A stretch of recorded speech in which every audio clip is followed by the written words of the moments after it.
Hey lovelies, welcome back to the channel. So on today's episode, we're going to be talking about herbal cosmetics used for hair and skin.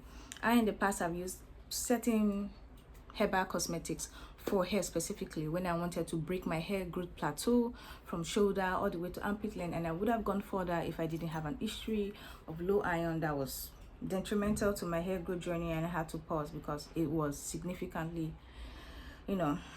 not good and it wasn't helping. So on today's episode, we're going to discuss about that in a very short video, and I have my little note here so I don't miss any points and jotters that I made. So where I'm going to start from is that the science of Ayurveda has utilized many herbs and florals for cosmetics, for beautification, and of course protection of external effects.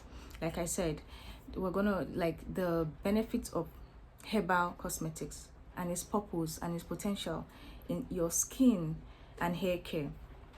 So let us start with the skin. But first and foremost, let's start with certain benefits of herbal cosmetics.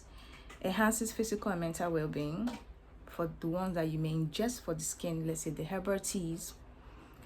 Strengthen your immune system, detoxification, aids in sleep and digestion, increases stamina and reduces fatigue. Well, certain points of this, when it comes to certain things you have to ingest, like certain herbal tea, I can tell you, like green tea is 20 times more potent in antioxidants compared to vitamin E.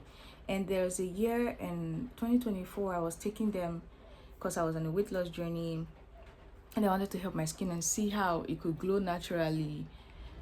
I took green tea, let's say, off and on for 6 weeks.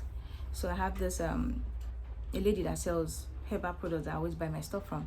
So she had green tea powders and I got them fresh and I took them for 6 weeks. It helped clear my skin. The antioxidants were very good for my skin and the radiance and the glow, and of course the digestion. And I found it quite easier to lose weight at that point while still eating the things I did without tweaking and going on a strict diet. So yeah, let's take the first pointers. If you have acne prone skin where there are pockets of infection, sores, pimples, blister, or hard boils, you can get red sandalwood oil. Red sandalwood oil, the application a few times a night, and then perhaps in the morning you wipe it down. You don't wear it in the morning so you don't sweat and all kind of things. And then let's say for chapped skin, your skin is rough and sometimes it causes the skin to crease and break and all that.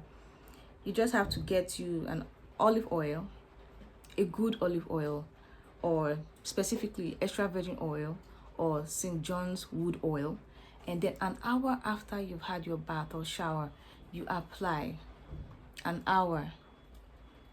Because why you have to wait an hour when your skin is all dried, and then you use the oil to massage into your skin. You don't need your skin to be damp. You don't need your skin to be a little wet. You don't need your skin to be anything.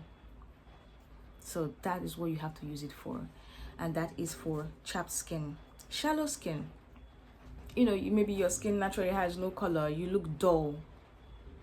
For some people, they have that kind of skin. They look dull, colorless, lack of vitality. You can tell,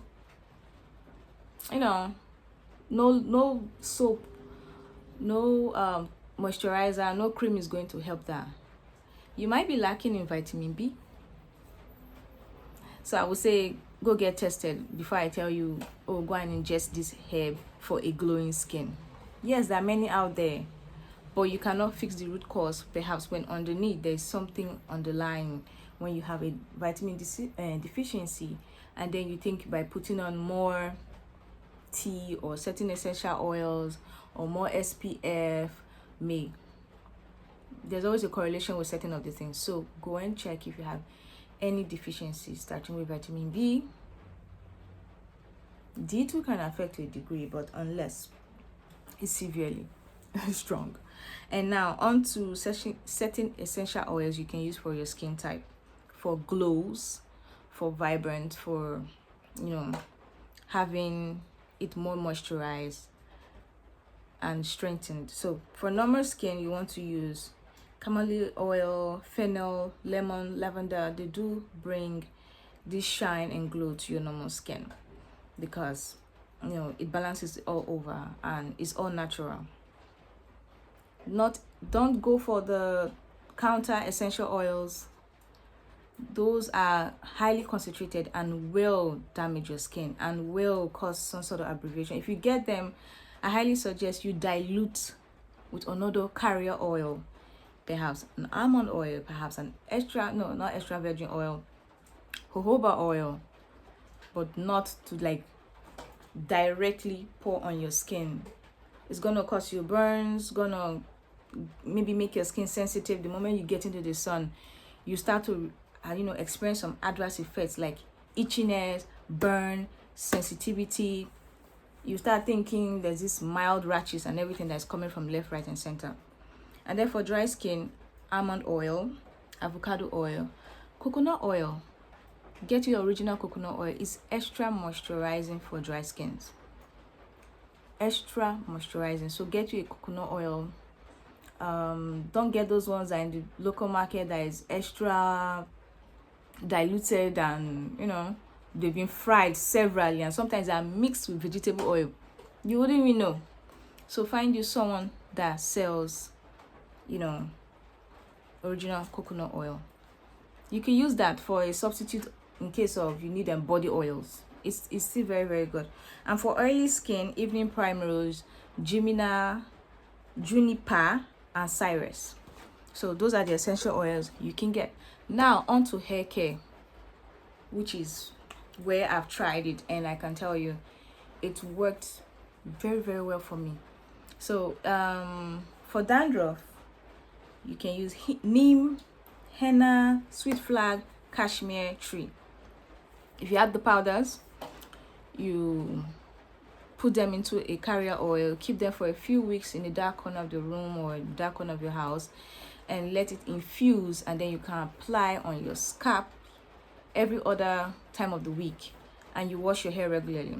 Sometimes dandruff is just an overload of bacteria and dirt that has gathered through the sebum from your hair care products. And yes, mind the way you put your hair care product. Perhaps once or twice a week without your hair oil, once twice a week with your hair grease, deep conditioner that you leave in your hair. Do not overdo it, because then it leads to extra buildup, and that leads to dandruff over the long run. Hair dye, you can naturally use henna. It will coat the hair shaft from the beginning to the end, and it will make it dark naturally. That's one thing I like about henna. And my favorite part for hair growth, I swear by this.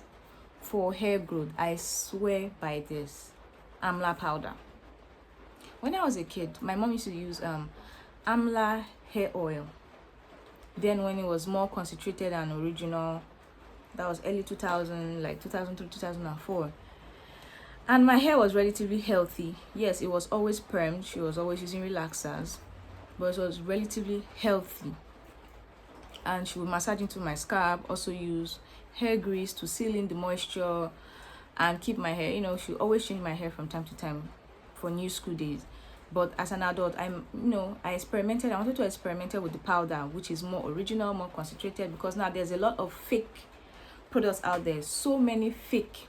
So what I did was infuse the amla powder into a jar specifically. Please, not a rubber plastic bottle, rubber container. It will be easier for it to yield bacteria and all kind of E. coli in a glass jar. Mayonnaise and all that. You put the required amla powder you want in spoons, and with a carrier oil. I used to use olive oil or almond, but depending on your hair type, either you need lightweight oil or heavyweight oil. But I specifically go with lightweight oil so that all this buildup doesn't lead you to excess dandruff over time. So you can get you a coconut oil. It's simple.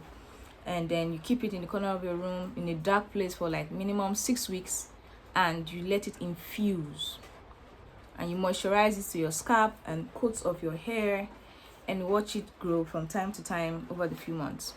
I swear by amla powder, like it does the magic. It's very potent because it's rich in vitamin C, minerals and ions for building the hair shaft, making it stronger, leading to less hair breakage. And another thing again is rosemary. Rosemary it nourishes the hair follicles, it coats it, it makes it stronger, and it rapidly grows the hair. Preferably get you dried rosemary, and you can still infuse it in a carrier oil. If you have the fresh one, you can boil it in a hot pot with water and you spray. Change it weekly though, because the longer it stays, it gets sour and has an offensive smell. So preferably I just stick with the dried rosemary, and then I infuse it with the amla powder as well for 6 weeks. Sometimes I stretch as far as 2 months. And I also put other things in there: black seeds, fenugreek, moringa. That's also very strong for coating and building the hair. It's rich in so many vitamins that can help you potentially grow your hair. And of course, almond oil, rich in fatty acid that can coat your hair and nourish it. One thing that leads to breakage of hair is when you don't moisturize your hair. If it's dry, there's a tendency it would always break, always snap, and easily, whatever. So yes, these are the few things I could compile so that the video is not super long on certain herbal cosmetics that I use for hair and skincare. And yes, this is not a quick remedies something, okay? You give it time to work, you stay away from sun, you eat well, and sometimes, like I said, go and check your health and know your records if on the inside you are doing well. Because sometimes, like I said, you could maybe be applying something topically and everything, and then it's not working for your hair or working for your skin, because internally you are fighting other antibodies that are not working well in your body. So yeah guys, this is all that I have compiled for the video about herbal cosmetics used for skin and hair. And thank you so much for watching. Subscribe, share the video. Every Friday I drop a video, long form video. You can drop in the comment section what you would like to see more about this channel. So stay tuned, because many more things are coming up. Arts, especially nail art videos for my business, and so on and so forth. So I thank you guys for everything. Yeah, bye.